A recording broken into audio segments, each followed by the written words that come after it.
Now, what's funny about this is this man here, Anton Treuer, his first and only fiction book that he's written. Surprisingly, I knew nothing about the guy until I ran across him on YouTube, and he's written over a dozen books, and he's quite the scholar. Um, Funny, I never heard of him before. I'm from Wisconsin. The guy's from Minnesota. I don't live in Wisconsin anymore, but I was pretty surprised to find out about this guy and his accomplishments and stuff. But I'm not here to talk so much about the guy, but the book, Where Wolves Don't Die. Most of the book reviews on this, and I did a book review on this one time after I read it my first time, and it wasn't a very, I didn't really get too much into details on it, but so I ended up taking it down because it was really not anything uh, great to talk about. But where wolves don't got, where wolves don't die, he says, is a coming of age book of a young Ojibwe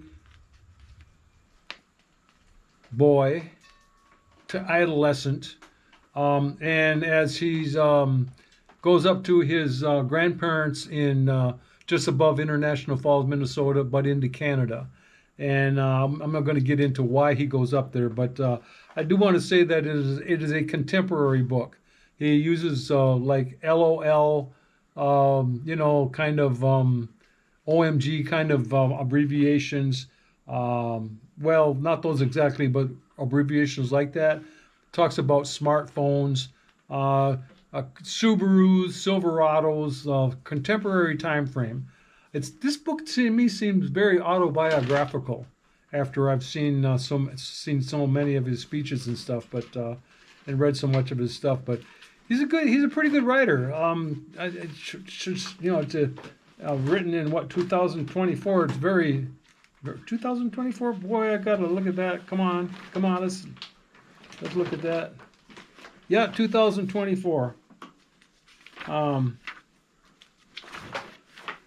trying to find a passage here that here's an example of his ability to do prose.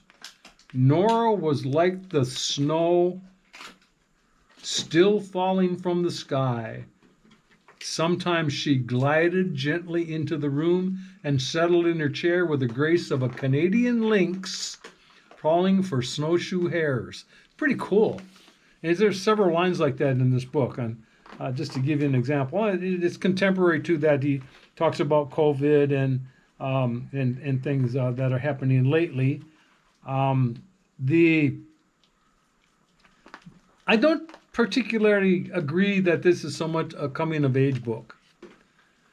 Weirdly, I had to go back and read it a second time. And I was so surprised after reading the book, and I do that a lot. I read a lot of books twice, and I find out that there was so much that I missed the first time around. And this book has a couple of parallel stories going on at the same time.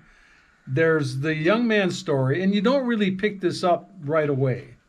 Okay, it kind of builds up, and I don't know, it's a very author's artistic ability, but he involves the older people or the peripheral people, the father, the grandparents, the friends, and stuff. Okay, and there's all these different other little stories going on at the same time. But then there's the story about the animals, the wolves and the mice and the bears and the moose and stuff. There's these other parallel stories, and if you really look kind of close, there's this kind of like symbolism of a spirit world going on. The book also reminds me quite a bit of a movie called Dance Me Outside, and that might give you a clue to the surprise ending.